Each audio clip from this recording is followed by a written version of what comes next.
सो जो भी मिले हाओ। दूसरे से पूछे रामपुरा हाओ। तीसरे भैया रामपुरा हाओ। वो बड़ा परेशान कि हाओ है कि रामपुरा है। एक पढ़ा लिखा आदमी दिखाई दिया कि भैया ये रामपुरा है। जी हाँ। अच्छा, तो और जितने लोग मिले वे हाओ हाओ कह रहे थे। तो उस व्यक्ति ने कहा कि पढ़े लिखे लोग जी हाँ बोलते हैं, बिना पढ़े लिखे लोग हाओ बोलते हैं। तो उस आदमी ने कहा कि बड़ी खुशी, आप तो पढ़े लिखे हैं। तो बोला हाओ। असली बात निकल गई। केवट भी बोला जब लग्न पाए पखारी हो, तब लग्न तुलसीदास नाथ कृपालु पार उतारी हो। और भगवान राम ऐसे में भी मुस्कुराते हैं। ये राम जी का संतत्व है। इन्हीं भगवान से संत संतत्व सीखते हैं। वाह वाह वाह वाह रे मौज फकीरा दी, वाह वाह रे मौज फकीरा दी, वाह वाह रे वाह वाह रे वाह वाह रे वाह वाह रे वाह वाह रे वाह वाह रे वाह वाह रे मौज फकीरा दी, वाह वाह रे मौज फकीरा दी।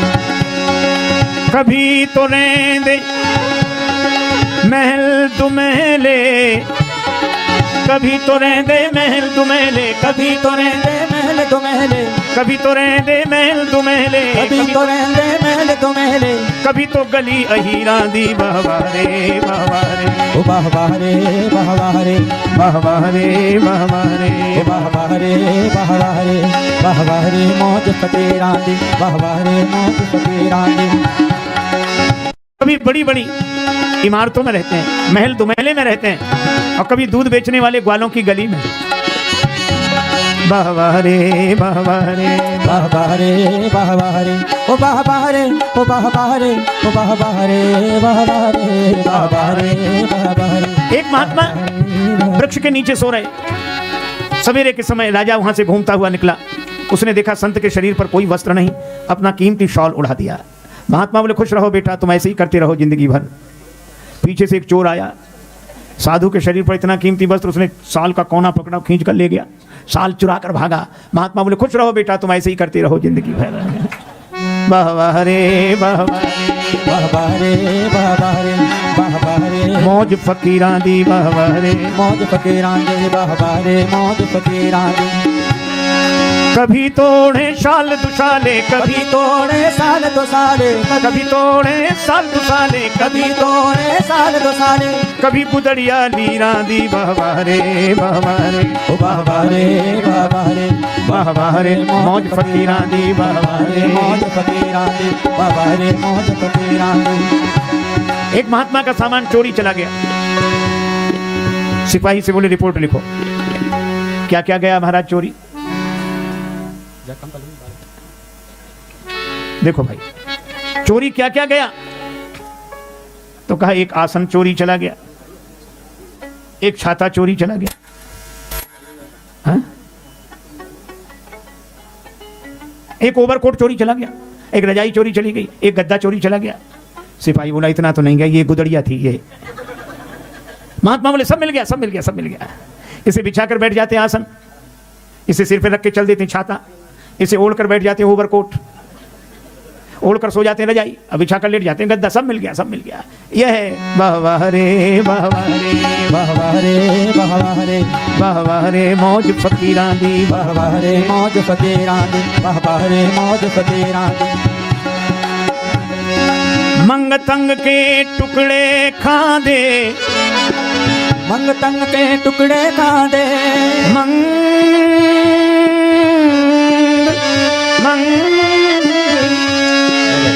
मंग तंग के टुकड़े खांदे, लेकिन चाल चले हैं अमीरा दी, वाह वाह रे वाह वाह रे मौज फकीरा दी, वाह वाह रे मौज फकीरा दी। वो चाल चले हैं अमीरा दी, वाह वाह रे वाह वाह रे वाह वाह रे वाह वाह रे वाह वाह रे वाह वाह रे मौज फकीरा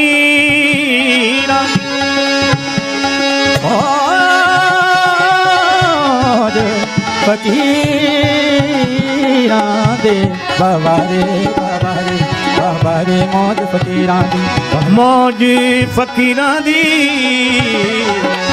फकीरा दी, बाबा रे बाबा रे बाबा रे बाबा रे बाबा रे मौज फकीरां दी बाबा रे मौज फकीरां दी बाबा रे बाबा रे बाबा रे बाबा रे बाबा रे मौज फकीरां दी बाबा रे मौज फकीरां दी। भिखारी में और संत में एक ही अंतर है। भिखारी के जीवन में बाहर जिन चीजों का अभाव है उसके मन में उसका भाव है, पर साधु के जीवन में जिन चीजों का अभाव है मन में उसका भाव नहीं है, मन में तो भगवान है।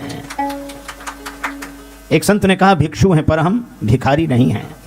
हर हाल में खुश रहना कोई हमसे सीख जाए। सामान और सम्मान पाकर तो सारा संसार खुश होता है, पर बिना सामान सम्मान के खुश रहना इन संतों से सीख जाए। वाह रे मौज फकीरां दी। राम जी केवट के मना करने पर भी मुस्कुरा रहे हैं, बेहसे करुणाएं। और लक्ष्मण जी को लग रहा है कि आज केवट की इतनी हिम्मत। भगवान की जगह कोई दूसरा होता तो सोचता कोई बात नहीं, केवट कर ले आज मन की, मैं जब राजा बनूंगा सबसे पहले तुझे ही देखूंगा, आज समय की बात है। पर राम जी ऐसा नहीं, मुस्कुराते हैं। गम को सहने में भी कुदरत ने मजा रखा है, सुख में दुख में भी मुस्कुराओ। और राम जी मुस्कुरा रहे हैं, लक्ष्मण जी जानकी जी की ओर देखकर तुम भी काय को मुंह लटकाए हो, हंसो मुस्कुराओ। केवट के बात अटपटी है पर प्रेम भरी है। एक बार एक महात्मा राजस्थान में गए, वहां का एक आदमी उन्हें लेकर गया अपने गांव में, और बड़ा इंटीरियर में गांव, वृद्धा माता। उसने माता से कहा कि माँ गुरुजी आए हैं प्रणाम कर। तो बोली टूटी फूटी मारवाड़ी बोली में कहने लगी गुरुजी थारे खुर छू। अब गुरुजी को गुरुजी कह रही थी और चरणों को खुर। महात्मा ने कहा, डांटा पर मधुरता से डांटा, माता जी ऐसे बोलती हो महात्माओं से, नरक जाओगी नरक। बुढ़िया नरक भी नहीं जानती थी, उसको लगा आशीर्वाद दे रहे हैं महात्मा। तो क्या बोली, महाराज हमारा कहाँ भाग्य जो नरक जाए, नरक तो आप जैसे महापुरुषों को मिले हैं प्रभु, हमें कहा। बोलो भाई, उसकी सरलता पर महात्मा खिलखिला के हंस पड़े। जब सरलता पर महात्मा प्रसन्न हो जाते हैं और परमात्मा प्रसन्न हो जाए तो कौन सा आश्चर्य है। बेहसे करुणाएं चितय जानकी लखन तन, बेहसे करुणा बेहसे करुणाएं चितय जानकी लखन तन, बेहसे करुणाएं। केवट के मांग की चौपाई। जो प्रभु पार अवश्य गाचहु, जो प्रभु पार अवश्य गाचहु, जो प्रभु पार मोहि पद पदु पखारन कहु, जो प्रभु पार। ओ प्रभु पदम पखारन कहु, जो प्रभु पार अवश्य गाचहु, जो प्रभु पार। जो प्रभु पार पार पार, जो प्रभु पार पार पार, जो प्रभु पार पार पार। हे प्रभु अगर पार जाना हो तो मुझे चरण धोने के लिए कहो। भगवान ने सोचा बहाने से काम बन जाए तो अच्छा। बहाना बनाते हुए बोले, सोई करु जेहि तब नाव न जाए। बोले केवट तू वही कर ले जिससे तेरी नाव न जाए, बच जाए। एक आदमी के घर आया मेहमान, दोपहर को भोजन करा दिया, शाम को न कराना चाहे, बड़ा लोभी आदमी। अपने बेटे से बोला कि हम जब मेहमान के पास बैठे तो शाम का भोजन पूछने आना क्या बने। बेटा पूछने आया मेहमान बगल में, शाम को पिताजी भोजन क्या बने, दाल क्या बने, साग क्या बने। वो आदमी बोला शाम को फिर भोजन, थोड़ी देर पहले तो मेहमान के साथ भोजन किया ही था, हा? शाम को फिर भोजन कर, हम कोई राक्षस है? मेहमान से पूछ लो, अब मेहमान भोजन करे तो राक्षस। मेहमान ने भी कह दिया नहीं शाम को इच्छा नहीं है। एक महात्मा किसी के निमंत्रण में गए, एक वृद्धा माता भोजन की थाली लगा दी, पंखा लेके बैठ गई। जल्दी जल्दी में पापड़ परोसना भूल गए, सामने रखे थे, और बुढ़िया उधर पीठ किए बैठी। अब महात्मा का मन उधर ही जाए। मनुष्य का स्वभाव है, 2 कौड़ी की ना मिले चीज तो करोड़ों की लगती है, और करोड़ों की मिल जाए तो 2 कौड़ी की लगती है। अब पूरे पत्तल भर भोजन पर ध्यान न जाए, पापड़ पर ध्यान रहा नहीं गया। मांगे तो शर्म लगे। बुढ़िया से बोले माता जी भगवान की बड़ी कृपा जो आज तुम्हारा दर्शन हो गया। क्यों? रास्ते में सांप मिला, बड़ा लंबा सांप। कितना लंबा? यहाँ से वो पापड़ की थाली रखी। बुढ़िया बोले अरे महाराज पापड़ परोसना तो भूल गए। महात्मा बोले हम तो बता रहे थे कि सांप कितना लंबा था। तो बोलो कई बार बहाने से भी बात कही जाती है कि नहीं? लेकिन बहाने सब जगह काम नहीं आते। एक आदमी के घर आया, मेहमान जाए नहीं, पति ने पत्नी से कहा कि मेहमान नहीं जाता, बोले और खिलाओ पिलाओ स्वागत करो, काहे को जाएगा वो। अच्छा का मजाक मत करो। पत्नी बोली एक उपाय है, बुखार हो, मेहमान हो, जुकाम हो, ज्वर जुकाम और पाहुना, इनका एक उपाय, लंगन दे दो तान के फिर न वापस आए। तो उसको लंगन कैसे दें भाई? तो घर में भोजन बने तो उसको कैसे ना दें? बोले आज मत बनाओ। करना बने किसका कारण? बोले लड़ाई। लड़ाई हम लोगों में होती नहीं कि झूठी लड़ाई कर लो। अब पति ने डांटना शुरू किया, पत्नी ने रोना शुरू किया। पत्नी बोली मुझे ही डांटते रहते हो, आज मैं भोजन ही नहीं बनाऊंगी। पति बोला मत बनाना। अब मेहमान ने सुना कि जब इन्हीं को नहीं मिल रहा है तो हमें। सो उसने अपना थैला उठाया, पति पत्नी भीतर से देख रहे, थैला उठा के गया। पति बोला पत्नी से कि काहे को रो रही, हम तो झूठा डांटा था, कोई सच्चा थोड़ा ही। तो पत्नी बेचारी चुप हो गई कि मैं भी तो झूठे ही रो रही थी, सच थोड़ा ही रो रही थी। संयोग की बात, तब तक मेहमान फिर हाजिर हुए, हम भी तो झूठे ही गए थे, कोई सच्चे थोड़े ही गए थे। तो कई बार बहाने से भी बात बनती नहीं। केवट बोला साफ साफ कहो। और भगवान प्रेम पराधीन, प्रबल प्रेम के पाले पड़कर प्रभु का नियम बदलते देखा, प्रभु का नियम बदलते देखा। अपना मान टले टल जाए, अपना मान टले टल जाए, भक्त का मान न टलते देखा, भक्त का मान न टलते देखा। प्रबल प्रेम के पाले पड़कर प्रभु को नियम बदलते देखा, प्रभु को नियम बदलते देखा। जिनकी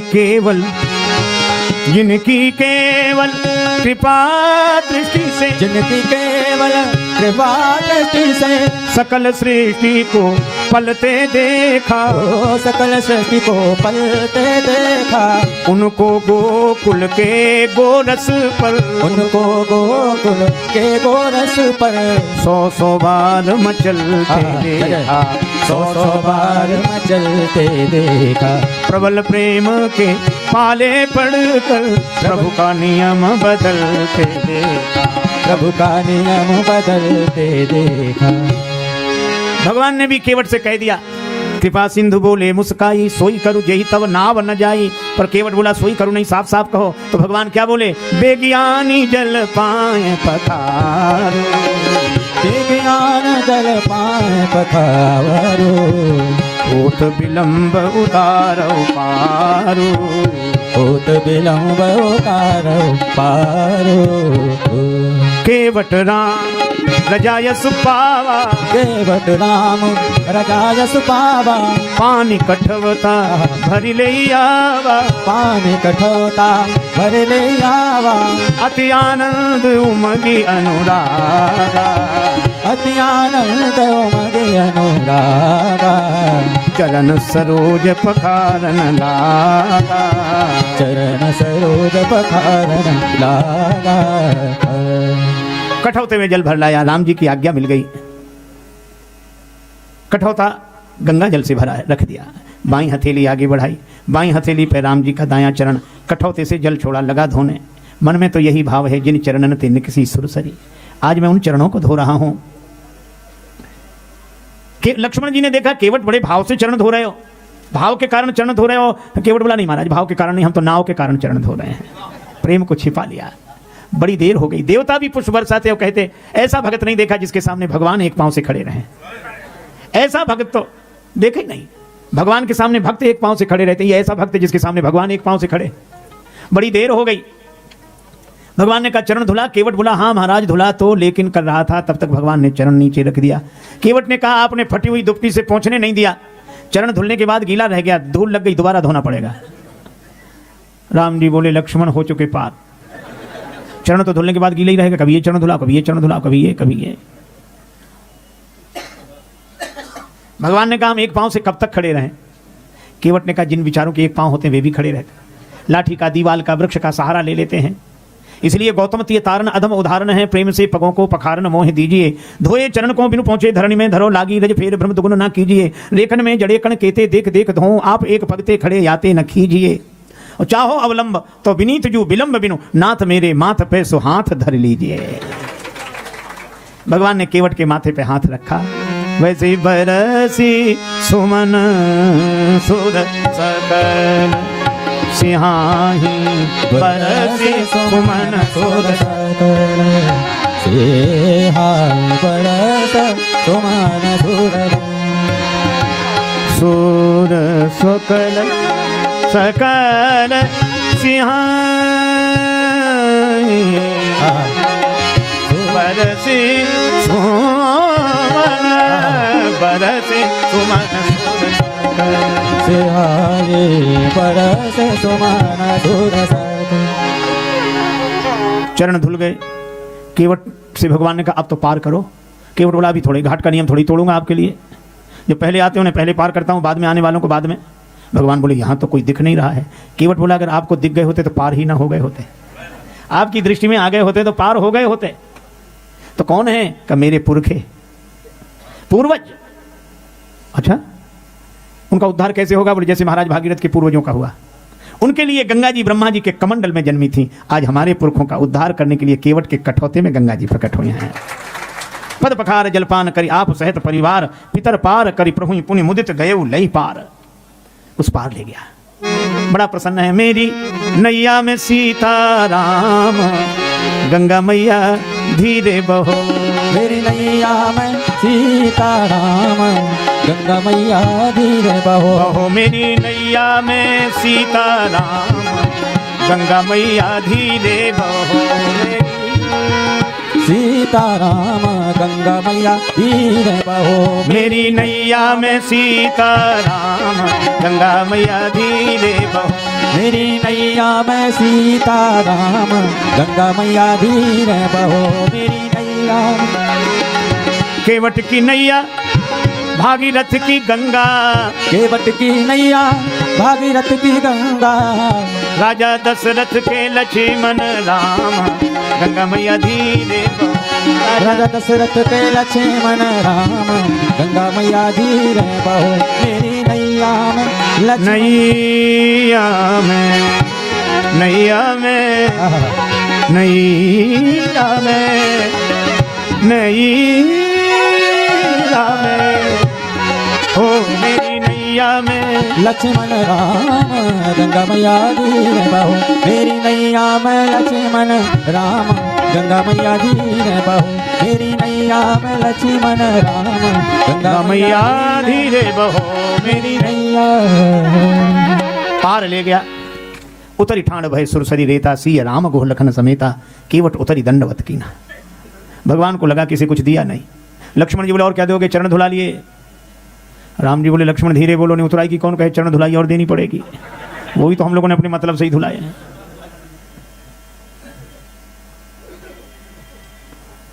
अच्छा,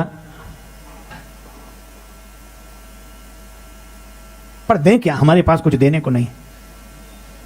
सीता जी समझ गई, यही है कि इसी जान निहारी। जानकी जी ने कहा कि प्रभु आपके उस हाथ में नहीं, इस हाथ में तो है। श्री किशोरी जी, आपका हाथ मेरा हाथ कब से हो गया? कि जब से मेरे पिता ने मेरा हाथ आपके हाथ में दे दिया, उस दिन से यह हाथ भी आपका हाथ हो गया। मन मुदरी मन मुदित उतारी। भगवान ने केवट से कहा उतराई ले लो। केवट बोला नहीं चाहिए। क्या इच्छा नहीं थी? इच्छा थी। मैं आपसे मांगने के लिए तैयार खड़ा था, पर आपकी आवाज आई मांगी ना। मैंने सोचा जो मुझसे ही मांग रहा मैं उससे क्या मांगू, इसलिए। वह तो बड़ा है जिसे आप कुछ देते हो, वह कितना बड़ा जिससे आप भी कुछ मांगते हो। मांग कर बड़ा बना दिया, दे दोगे तो छोटा बन जाऊंगा। मांगी। भगवान ने कहा तो ये तो उतराई है। केवट ने कहा उतराई हम उनसे लेते हैं जिनको पार करते हैं, हमने आपको पार नहीं किया। भगवान बोले तो हम आए कैसे उस पार से इस पार? केवट बोला यही तो हम पूछ रहे हैं। भगवान ने कहा नाव में बैठकर आए। केवट बोला वाह, तो नैया तो मेरी ही पार लगी है। नाव किसकी? नाव तो तुम्हारी। केवट बोला नाव तो मेरी ही पार लगी है, आप पार होने के लिए नहीं आए थे, मेरी नैया पार लगाने के लिए आए थे। आपने चरण रख दिया, मेरी नैया पार लग गई। उतराई तो मुझे देनी चाहिए, दे नहीं सकता तो ले कैसे लूं? और केवट ने कहा कि इसलिए भी नहीं ले रहा हूं, जाति वाले अलग कर देंगे। मैं गंगा तट का माझी हूं, तुम भव सागर के केवट हो। मैं इस गंगा के तीर में हूं, तुम उस भव सरिता के तट हो। मजदूर कहीं मजदूरों से मजदूरी लेते हैं भैया, मल्लाह कहीं मल्लाहों से मल्लाही लेते हैं भैया।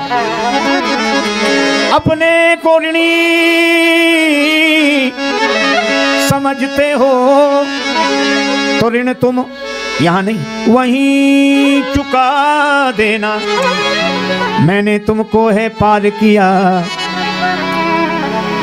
तुम मुझको पार लगा देना। सोई चरण केवट धोयली ने तब हरि नाम चलाई। भजमन राम चरण सुखदाई, भजे मन राम चरण सुखदाई। राम चरण सुखदाई भजमन, राम चरण सुखदाई भजे मन, भजमन भजमन भजमन राम चरण सुखदाई। भजे मन राम चरण सुखदाई, भजे मन राम चरण सुखदाई। नहीं लिया केवट ने कुछ, बहुत कीन प्रभु। भगवान ने लक्ष्मण जी से कहा, लक्ष्मण जी बोले ले ले ले ले। केवट बोला मैं वचन दे चुका था, न नाथ उतराई चाहो। अरे कहा कि भगवान को भी वचन का प्रवचन दिए जा रहा है, ले ले। केवट बोला क्षमा करें लक्ष्मण जी महाराज, हमारा वचन आपके बाण की तरह नहीं, जो धनुष पे चढ़ तो जाता बिना चले उतर जाता है। लक्ष्मण जी ने कहा कि ये वचन कौन सा बाण से कम है, प्रभु आप ही करो इससे बात। बहुत कहा पर केवट बोला नाथ आज मैं कहा न पावा, मिटे दोष दुख दारिद दावा। पूर्वज पार हो गए, पितृदोष मिट गया, मेरी अटपटी बातों पर आप मुस्कुराए तो दुख मिट गया। आपने मुझसे नाव मांगी तो मेरी दरिद्रता मिट गई, गरीबी मिट गई। श्री जानकी जी ने कहा कि प्रभु हमारी ओर से कह दो। भगवान ने कहा श्री किशोरी जी की ओर से अंगूठी उतराई में ले लो। अब तो केवट की आंखों में आंसू आ गए। प्रभु जानकी जी की अंगूठी उतराई में नहीं लूंगा, क्यों? मैंने आपको नाव में बाद में बिठाया, पहले चरण धोए हैं, और मुझसे पहले भी आपके चरण धोए थे महाराज जनक ने, और महाराज जनक ने आपके चरण धोकर अपनी बेटी जानकी आपको अर्पित कर दी। मैं कैसा चरण धोने वाला जो उसी बेटी की अंगूठी उतराई में ले लूं? मैं दे नहीं सकता तो ले कैसे लूं?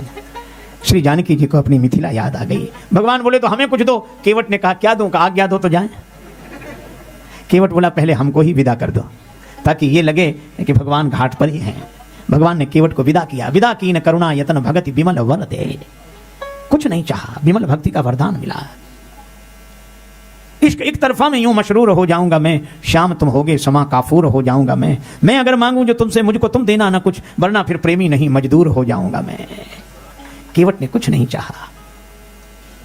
भगवान कभी कभी ऐसी लीला करते हैं। इसी धाम वृंदावन में आज से कोई 40-50 वर्ष पुरानी घटना होगी। एक महात्मा घूमते थे, उनको देखकर लोग यह नहीं कहते थे कि स्वामी जी आ रहे हैं या महात्मा जी आ रहे हैं या बाबा जी आ रहे हैं।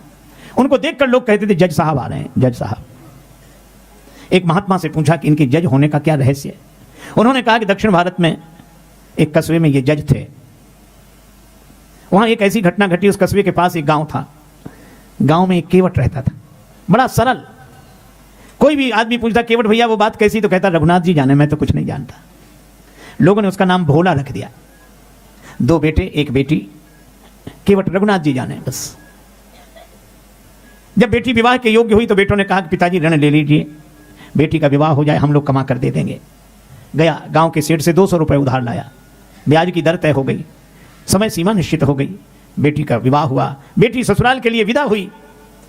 केवट ने भी घर छोड़ दिया, रघुनाथ जी के मंदिर में ही रहने लगा। झाड़ू लगावे, बर्तन मांजे, भगवान का दर्शन करे। श्री रघुनाथ जी हों जिसकी बिगड़ी बनाने वाले, फिर क्या बिगाड़ सकता उसके जमाने वाले। हमारे साथ हैं रघुनाथ तो किस बात की चिंता, चरण में रख दिया जब माथ तो किस बात की चिंता। किया करते हो क्यों दिन रात तुम बिन बात की चिंता, किया करते हैं जब दिन रात वे हर बात की चिंता। रघुनाथ जी।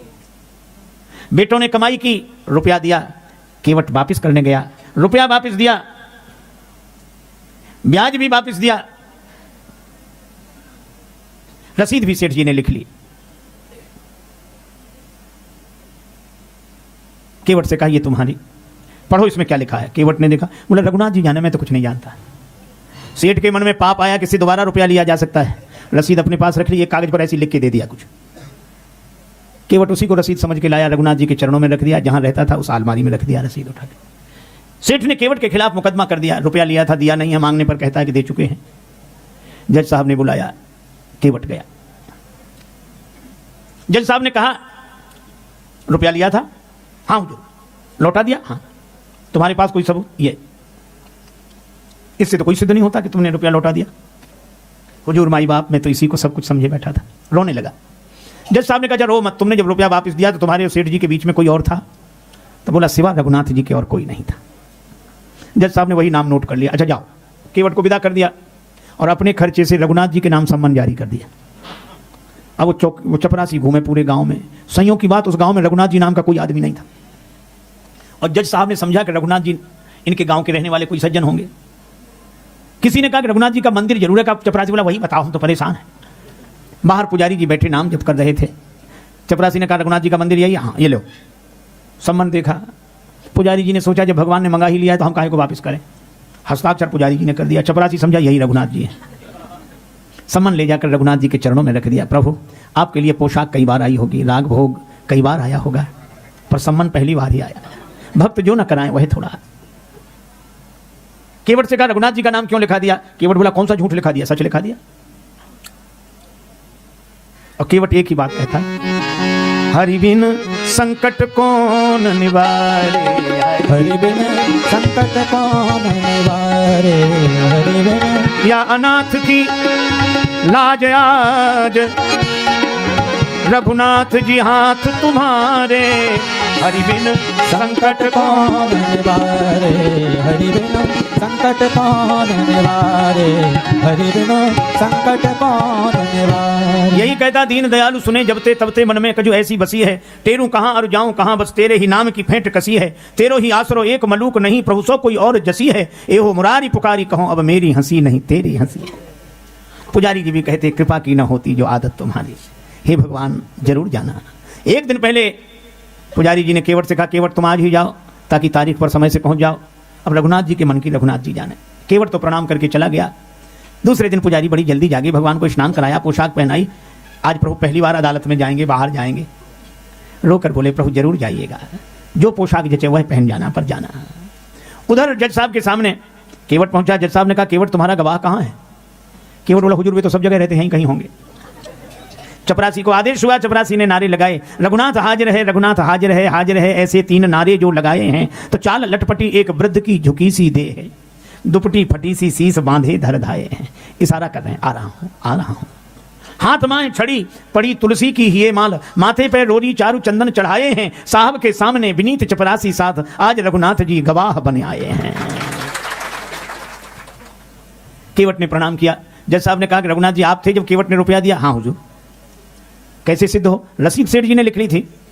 मन में पाप आ गया, वापिस नहीं दी, इनके एक रजिस्टर में रखी है और इनकी बैठक में वो रजिस्टर है। सिपाही को भेजो, रजिस्टर मंगाओ, अभी फैसला हो जाए। सर्वांतर्यामी भगवान से क्या छिप सकता। सिपाही भेजा गया, रजिस्टर आया, रसीद मिल गई। केवट भाई जितबरी हुआ, सेठ जी दंडित हुए। गवाह महाराज चले गए थे, काम तो हो ही गया था। जज साहब ने कहा केवट ये रघुनाथ जी कहाँ रहते? केवट बोला हुजूर जहाँ हम रहते। तो तुम कहाँ रहते हो? जहाँ रघुनाथ जी रहते। तो तुम लोग एक ही जगह? हाँ मंदिर में ही रहते। तो मंदिर इन्होंने बनाया कि पुजारी हैं? देखने से तो नहीं लग रहा था कि इन्होंने कोई मंदिर बनाया होगा। केवट बोला हुजूर पढ़े लिखे लोगों को समझाना मुश्किल, ये वही हैं जो मंदिर में बैठे हैं। चपरासी से बुला के पूछा। चपरासी थर थर कांप रहा था, हुजूर जिस आदमी ने दस्तखत किए थे वो नहीं था ये। जब पूरा रहस्य खुला तो जज साहब रोने लगे। रोते रोते अपने बंगले पर गए, यही कहा शिव सारद नारद शेष गणेश होके नहीं ध्यान में आते रहे, सोई आज विनीत अदालत में केवटा के गवाह कहाते रहे। वो केवट की गवाही देते रहे। किसी ने कहा तो आपको हर्षित होना चाहिए, भगवान का दर्शन हुआ और चले गए तो इसका दुख क्या? का सुख धो क्यों दर्श दिए को भयो, दुख नाहिन जो तज जाते रहे। फिर दुख एक बात का है, क्या? कुर्सी पे बना जज बैठा रहा, जगदीश खड़े समझाते रहे। मैं कुर्सी पर जज बना बैठा रहा, जिनकी अदालत में एक दिन सबको हाजिर होना पड़ता है, वे भगवान खड़े खड़े समझाते रहे। ऐसा वैराग्य हुआ, पद छोड़ दिया, वृंदावन आके रहे। मंदिर के अंदर नहीं जाते थे, कहते थे मैं उन्हें मुझे दिखाने लायक नहीं हूं। मंदिर के बाहर से ही धूल सिर पर डाल लेते हैं। आ तो गया हूं मगर जानता हूं तुझे मुंह दिखाने के काबिल नहीं हूं। यही रहे। लगभग 50 वर्ष के पूर्व की यह घटना है, तब उनका दर्शन होता था। यह युग, इस युग की घटनाएं हैं, सच्ची घटनाएं हैं। जज साहब का जीवन बदल गया उस भोले केवट की वजह से। हम भी सरलता से भगवान के होकर जिए और गुरुदेव का बताया हुआ नाम लें तो भवसागर पार नहीं करना पड़ेगा। क्यों? क्योंकि नाम लेत भव सिंधु सुखाही, करहु विचार सुजन मन माही। भवसागर ही सूख जाता है। ये गुरुदेव प्रदत्त नाम की महिमा है। तो हनुमान जी से भी तुलसीदास जी यही प्रार्थना करते हैं, कृपा करहु गुरुदेव की ना। गुरुदेव की तरह कृपा करो, हमारे लिए भवसागर सूख जाए। और पूज्या माता जी की जो मूर्ति प्रतिष्ठा मैं उनको बारंबार प्रणाम करता हूँ और उनके साथ साथ विराजमान जो पूर्व गुरु परंपरा के आचार्य हैं सबको नतमस्तक होकर प्रणाम करता हूँ। पूज्या माता जी ने भी हम लोगों को एक मंत्र दिया है भव सागर से पार जाने का। आप सबको धन्यवाद साधुवाद देते हुए भगवत भाव से प्रणाम करते हुए उस मंत्र का स्मरण करता हूँ। मैं तेरा तू मेरा राम, कोटि कोटि चाह तुम्हें प्रणाम। मैं तेरा तू मेरा राम, कोटि कोटि सह तुम्हें प्रणाम। मैं तेरा तू मेरा राम, कोटि कोटि चाह तुम्हें प्रणाम। मैं तेरा तू मेरा राम, कोटि कोटि सह तुम्हें प्रणाम। मैं तेरा तू मेरा राम, कोटि कोटि चाह तुम्हें प्रणाम। मैं तेरा तू मेरा राम, कोटि कोटि सह तुम्हें प्रणाम। मैं तेरा तू मेरा राम, कोटि कोटि चाह तुम्हें प्रणाम। मैं तेरा तू मेरा राम, कोटि कोटि सह तुम्हें प्रणाम। मैं तेरा तू मेरा राम, कोटि कोटि चाह तुम्हें प्रणाम। मैं तेरा तू मेरा राम, कोटि कोटि सह तुम्हें प्रणाम। मैं तेरा तू मेरा राम, कोटि कोटि चाह तुम्हें प्रणाम। मैं तेरा तू मेरा राम, कोटि कोटि सह तुम्हें प्रणाम। मैं तेरा तू मेरा राम, कोटि कोटि चाह तुम्हें प्रणाम। मैं तेरा तू मेरा राम, कोटि कोटि सह तुम्हें प्रणाम। कोटि कोटि सह तुम्हें प्रणाम, कोटि कोटि सह तुम्हें प्रणाम। बोलो भक्त वत्सल भगवान की जय हो। आज के आनंद की जय, इस मंगलमय महोत्सव की जय। हमारे पवन जी सपरिवार साधुवाद के पात्र हैं और उनके सब सहयोगी साधुवाद के पात्र हैं और आप सब संतों के प्रति प्रणाम करते हुए आप सब जनता जनार्दन के प्रति भगवत भाव से नमन करते हुए चर्चा को विराम। आरती अवध बिहारी की, दयामयी जनक दुलारी की। सिंहासन सोहे युगल सरकार, परस पर हंसी हेरत हर बार। मधुर कछु बोल देत मन मोल, ललित छवि प्रीतम प्यारी की, दयामयी जनक दुलारी की। आरती अवध बिहारी की, दयामयी जनक दुलारी की। पलोटत पाए अंजनी लाल, निरखि पद पंकज होत निहाल। कहत रघुराई धन्य शिवकाई, पवन सुत गिरिवरधारी की, दयामयी जनक दुलारी की। आरती अवध बिहारी की, दयामयी जनक दुलारी की। भरत जो ठाणे भाव विभोर, लखन निपुत मन लाल कर जोर। लखे मुख चंद लेत आनंद, धन्य शोभा धनुधारी की, दयामयी जनक दुलारी की। आरती अवध बिहारी की, दयामयी जनक दुलारी की।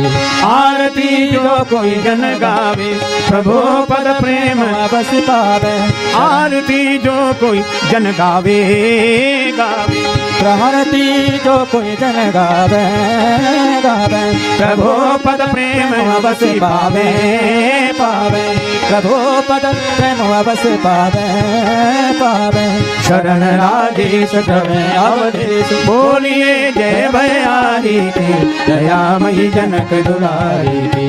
आरती अवध बिहारी की, दयामयी जनक दुलारी की। आरती अवध बिहारी की, दयामयी जनक दुलारी की।